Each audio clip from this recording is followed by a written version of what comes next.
Hello, my delectable little sugar plums. I hope you're all doing oh so well. Welcome to my channel, Steeped in Irony, a channel all about tea, every part of it, with the occasional corny joke or somewhat dated pop culture reference tossed in, because those are things I like, and you can't stop me. My name is Sam, and you are free to call me that. Today, as the second part of my series of historical deep dives, we'll be travelling across the East China Sea, from the birthplace of tea to the land of the rising censure. Oh, wait, no, I'm being told that it's just sun. Land of the rising sun, aka Japan. Our journey begins in the 8th century aboard a Kentoshi-sen ship, whereupon a group of sailors, scholars, diplomats and translators travel back to Japan after an imperial envoy to China, where they studied and documented religion, governance, medicine and art, among other things, under the tutelage of those who had been doing it longest in the region. Aboard these ships, among the various writings, were objects of cultural significance, and among these objects, perhaps stowed away in a small box, were several bricks of pressed tea. These tea bricks were to be presented to Emperor Shomu, ruler of Japan during the Nara period, a man who, allegedly, would enjoy these bricks and the wonderful drink they made so much he would put on an entire ceremony called incha that proudly featured it and invited a whole host of Buddhist monks to come partake. That's quite the dramatic introduction, or at least it would be if this account were real. Unfortunately, the consensus seems to be that it's not definitively anyway. But that's just one commonly told tale. A similar story cites the famous Buddhist monks Saicho and Kukai as being the ones responsible for the introduction of tea to Japan, having brought back seeds from one of these imperial envoys and presenting them to Emperor Saga, who got so excited about their discovery, he ordered plantations dedicated to tea to be established in and around the capital. And another commentary claims that Emperor Saga was introduced to tea while visiting Bonshaku Temple in the year 815 by the chief priest Eichu. All this is to say, no one really knows the true origin of tea in Japan, but Emperor Shomu had something to do with it, at least regionally, and what we can say for sure is the part about how tea got to Japan from China, which is to say via imperial Japanese-sanctioned envoys during the Nara and Heian periods, is real. Unfortunately, the emperor's new hobby never really took hold among the upper echelons of society to become a national phenomenon, and faded away from the public eye after his passing. Which means the real tea craze didn't kick off until almost 400 years later, in 1191, when a Zen monk named Eisai, having wrapped up one of these Kentoshi voyages, came back from Song Dynasty China with tea seeds and a trendy new way to make tea, Dian Cha, the direct cultural ancestor of modern matcha. Eisai planted these seeds at Shofukuji Temple in Kyushu and down in Uji near Kyoto, which remains the undisputed holy land for premium Japanese tea to this day.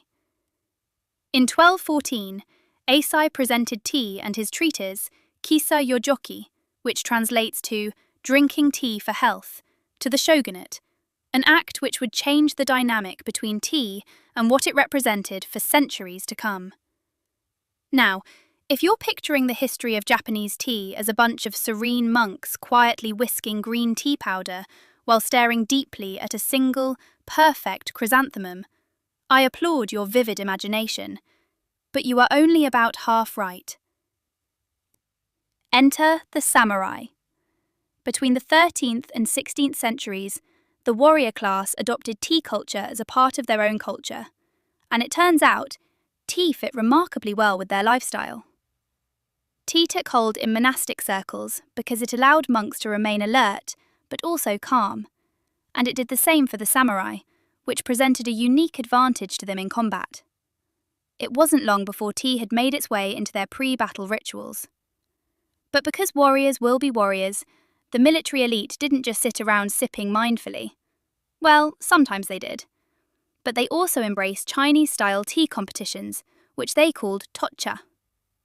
They turned these imported gatherings into rowdy, high-stakes social entertainment where participants would wager on their ability to blind taste a tea and correctly identify its origin.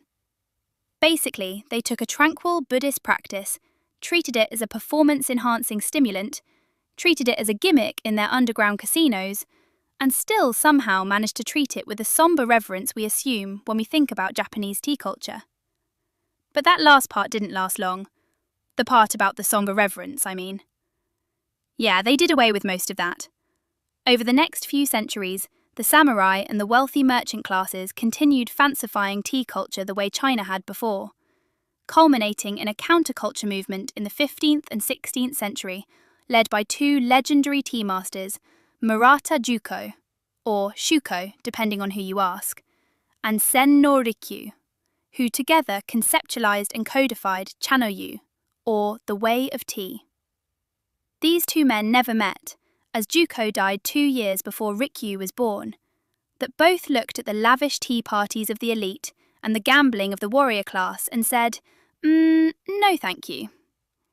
As practitioners of the Zen school of Buddhism, they viewed the earlier, pre-shogunate era culture put forward by fellow Zen Buddhist Eisai as sacrosanct. And what had been going on for the last few centuries was the slow desecration of the Zen-inspired philosophy surrounding tea. As a part of his rebellion, Juko incorporated Zen principles encompassing wabi-sabi, a sort of nod to a rustic, modest simplicity and recognition of the beauty found in imperfection, into his philosophy on tea. He embraced simple, homemade tea utensils carved out of wood or made from rough clay, over the gold-plated ceramic or bronze ones used by the Japanese establishment. He also introduced the idea of chanoyu, the expression of Zen principles through tea. His writings and teachings were passed down to his students, who in turn passed them on to their students, one of whom happened to be the teacher of Rikyu, and Rikyu, perhaps looking into the past and finding a kindred spirit, felt inspired to build upon Juko's wabi-sabi philosophy. One of his most important contributions was the tea room, which he redesigned to be silent, with an intentional garden approach to break your connection to the outside world. And he made the doors so low that everyone had to crawl inside, forcing even the most powerful samurai to leave their swords, armor, and egos at the entrance. And once they managed to squeeze their way through, they weren't greeted with grandeur or opulence, or even a chair to relax in, as the interior design was meant to keep the focus fully on the experience. To this end, walls were frequently kept bare of art or decorations, or were otherwise sparsely and intentionally decorated to evoke a certain mood during ceremonies. The only consistent decor served as the centerpiece of the experience, and was placed in a raised alcove called a tokonoma. Often these were scrolls with calligraphy or paintings, small plants, or simply made pottery. Anything gaudy, expensive, or meticulously made by human hands was strictly off-limits, as Rikyu considered these symbols of vanity. The ceremony itself was distilled down to 4 principles: wa for harmony, kei for respect, sei for purity, and jaku for tranquility. It involved whisking matcha with a bamboo chasin in a ceramic chawan bowl. Taken together, the experience was meant to be a stark and deliberate departure from the elitist tea experiences of the day. Unfortunately, this departure didn't sit well with Toyotomi Hideyoshi, a member of the shogunate, chief advisor to the emperor, chancellor of the realm, and patriarch of one of the most influential clans in Japan at the time. Hideyoshi, having developed a reputation as a charismatic politician with a flair for the dramatic, largely disagreed with Rikyu's tea teachings on humility, simplicity, and other wabi-sabi concepts. And while he initially valued Rikyu's sage advice on other matters, as did many other members, this rift eventually led to a falling out between the two, and Rikyu was ordered to commit seppuku, ritual suicide, in 1591. Now, you'd think the most powerful warlord in Japan offing a well-respected, unarmed tea master would solidify his absolute authority, right? surely? I mean, how could it not? Oh, it didn't? Well, I'm sure it ruffled some feathers, but everyone probably got over it. That's how things go with the ultra-powerful, you know? Oh, they didn't. His actions led to infighting among his supporters and those who believed Rikyu's death was cruel and unjustified. And the loss of support the Toyotomi clan suffered by the daimyo as a result of this decision contributed to their eventual downfall. Well, colour me surprised. That's right. By ordering Rikyu's death, Hideyoshi didn't just kill a man. He accidentally martyred a cultural icon, and only managed to deepen Rikyu's legendary status among the people.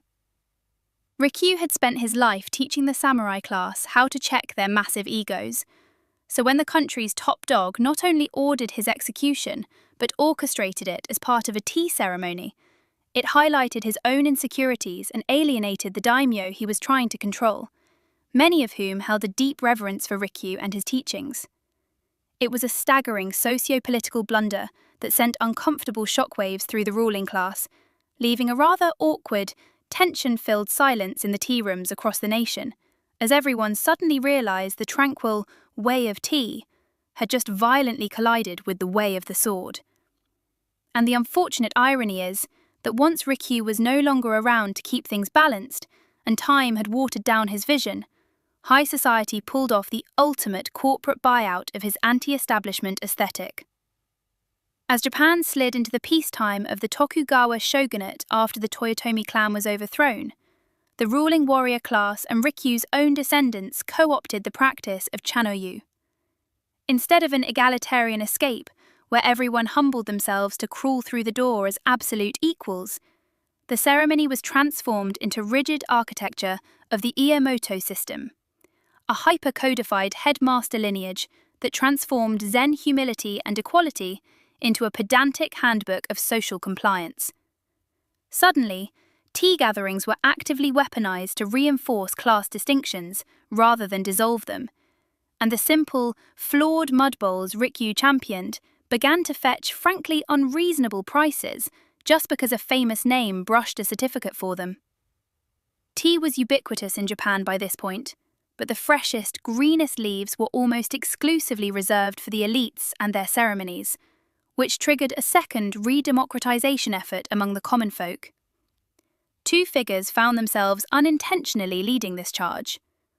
The first was an uji merchant named Nagatani Soen, who after years of experimentation found a way in 1738 to slow down the oxidation process, allowing tea cultivators far and wide to produce high-quality leaves. This allowed ordinary people to be able to experience similar quality tea to what historically only the nobility had access to. Instead of grinding leaves or roasting them, he figured out that steaming the fresh leaves immediately after harvest completely stops the enzymatic oxidation process while preserving a brilliant, vivid green colour. The second was a Zen ascetic named Jaycangel, but he's often referred to as Baisao, which means salesman, because he spent a fair portion of his life travelling around Kyoto selling tea. Really, he was giving it away, and anyone who was feeling generous or enjoyed his company could offer donations that he used to fund his unusual lifestyle. Over time, he became somewhat of an oddity and folk hero among commoners, as well as the artistic and philosophical types, and the latter were drawn to him, offering him room and board, conversing with him, and sharing poetry with and painting portraits of the peculiar old man who travelled around Kyoto drinking tea with anyone who asked, regardless of their station. What's that? An old monk with ties to the establishment, who denounced said establishment, loved tea, poetry, and talking to strangers, and led a simple life as a wandering philosopher. Uncle Iroh, is that you? Baisao dealt primarily in censure, as it had become the layman's preferred leaf, thanks to Soen, and because he prepared tea in exactly the same way, whether for commoners or nobility, labourers, artisans, or monks, he helped reintroduce tea as a commodity meant for everyone, and not as a high-born pastime to be gate-kept. While it was still meant to be treated with a level of care and intentionality, doing away with the tea house etiquette and the bowing and feng shui allowed people to enjoy tea more casually, in their homes, among friends, at work, or wherever struck their fancy, which, for the most part, is how it has been enjoyed ever since. It's at this point that information on Japanese tea culture pauses for a bit. Starting in the mid-1700s, much of the global tea ecosystem centered around the Western world. But Japan, rather than being lured in by the siren song that was Western trade, adopted an isolationist attitude, sat back, watched the drama and the chaos unfold, and, quite frankly, was probably glad they waited out the worst of it. It wasn't until the 1850s that they opened up to the idea of international trade, and their motivation was threefold. First, they had spent several centuries perfecting sencha up to that point, and with all types of tea becoming more popular among Western clientele, they wanted to toss their hat into the ring, so to speak.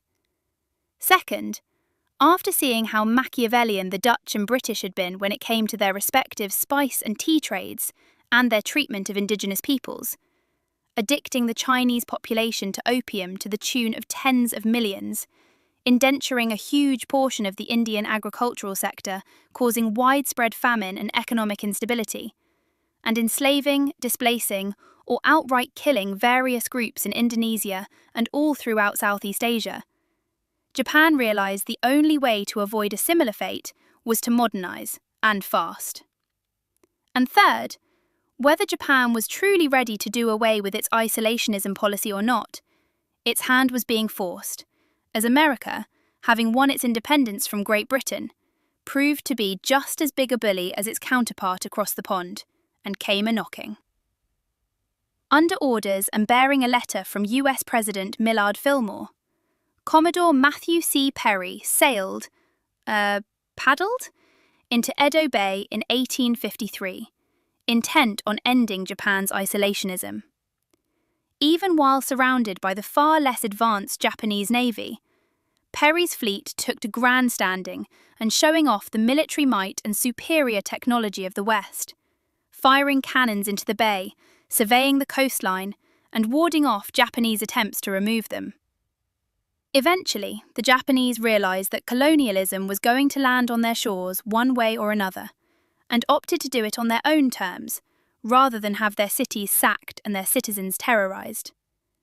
The following year, Japan agreed to the Treaty of Peace and Amity, which more or less allowed US ships to dock at several Japanese ports, opened up an ongoing trade relationship that both parties had to express satisfaction with, and required Japan to prioritise the US when considering future international trade dealings.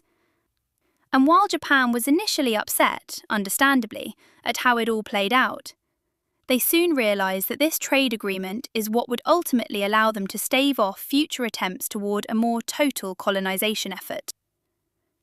Their first major export to the US was green tea, a commodity which they were uniquely suited to supply, in order to fill growing American demand.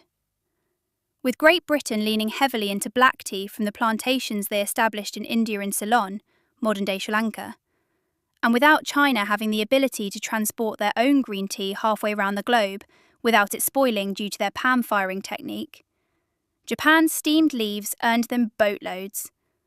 On top of that, this near-exclusive trade agreement between Japan and the US allowed them the opportunity soon after to begin wide-scale production and exportation of something else they had that America needed desperately, one which would completely dwarf the highly lucrative tea trade: silk.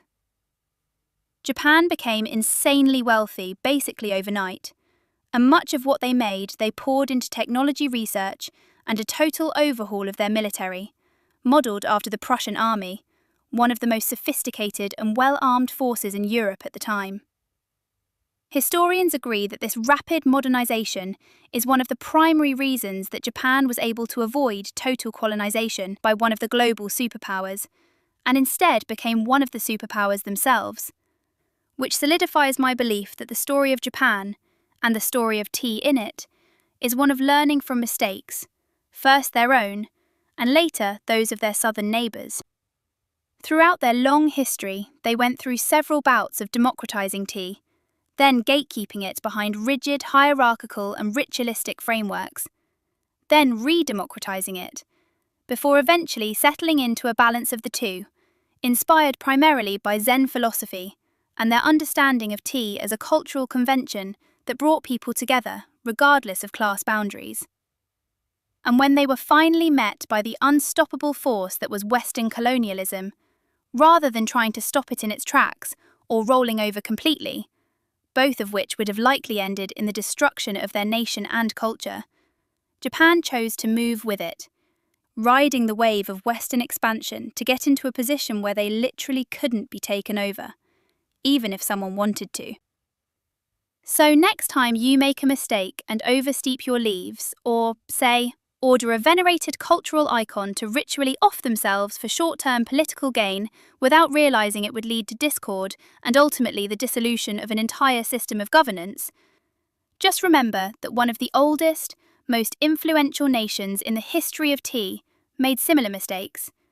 And that's okay, as long as you learn something from it. Because there's always next time. Well, mostly. Take that last bit with a pound of salt, everyone. Alright, this was fun. Let's do it again sometime. And if you want to make sure you're here for that, the best way to do so is to click that little button below somewhere that lets you know when I have more content. Until then, sayonara, you sencha-sipping sophisticates, and as always, steep, sip, stay curious.